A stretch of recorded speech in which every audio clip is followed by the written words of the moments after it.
దేవుడి దయ వల్ల ఈ సంవత్సరం 9లోకి వెళ్ళాలని ట్రై చేస్తున్నా. ట్రై అంటే నేను అంత పర్టికులర్గా ట్రై చేస్తే మనసుతో పిలిస్తే వచ్చేస్తుందిలే, కానీ ఇక తిరుగుతున్నా. ఇప్పుడు రంజాన్ ఉందిగా, ఈ రంజాన్లో పర్టికులర్గా దేవుడిని అదే 30 రోజులు ఒక్క పొద్దుండి అదే అడుగుతా కంపల్సరీ. ఈ 9లో పక్కా. మరి మాకు ఇంటర్వ్యూ ఇస్తారా బయటికి రాగానే? ఇంటర్వ్యూ ప్రతి ఒక్కరికి ఇస్తా, ప్రతి ఒక్క ఛానల్కి పక్కా ఇస్తా. ఇంకోటి కూడా ఏంటంటే, ఒకవేళ దేవుడి దేవుళ్ళు దాంట్లో క్యాష్ అవార్డు కొడితే కూడా ఎవరైతే కళాకారులు ఉన్నారో డాన్సర్స్ తెలంగాణ యూనియన్లో డాన్సర్లు ఎవరైతే మాస్టర్ కార్డు తీసుకోలేదో వాళ్ళందరికీ ఫ్రీ కార్డులు ఇప్పిస్తా, ఫ్రీ డాన్సర్ ఇప్పిస్తా. అసలు మీ గోల్ ఏంటి బిగ్ బాస్కి వెళ్ళాక? నా గోల్ ఏం లేదు.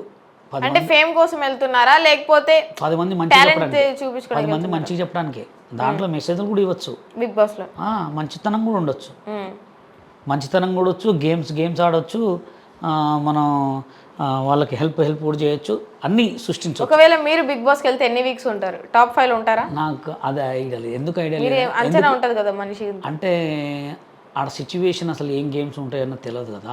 అంటే నేనైతే ఫైనల్ కొడతానే అనుకున్నా, కంపల్సరీ అనుకున్నా.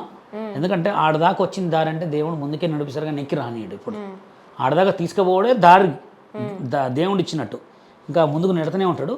ఈ జనాలు మనం నమ్ముకున్న జనాలు, మనకు నమ్ముకున్న ఫాలోవర్స్ వీళ్ళు ఇంకా ముందుకు పెడతారు. ఎందుకు పెడతారంటే నేనేంటో జనాలకు తెలుసు. ఇప్పుడు నేను ఇంతవరకైనా ఎవరైనా సోషల్ మీడియాలో ఉన్న వాళ్ళందరికీ నేను మంచిగా చేసినా కానీ చెడు ఎక్కడ చేయలే.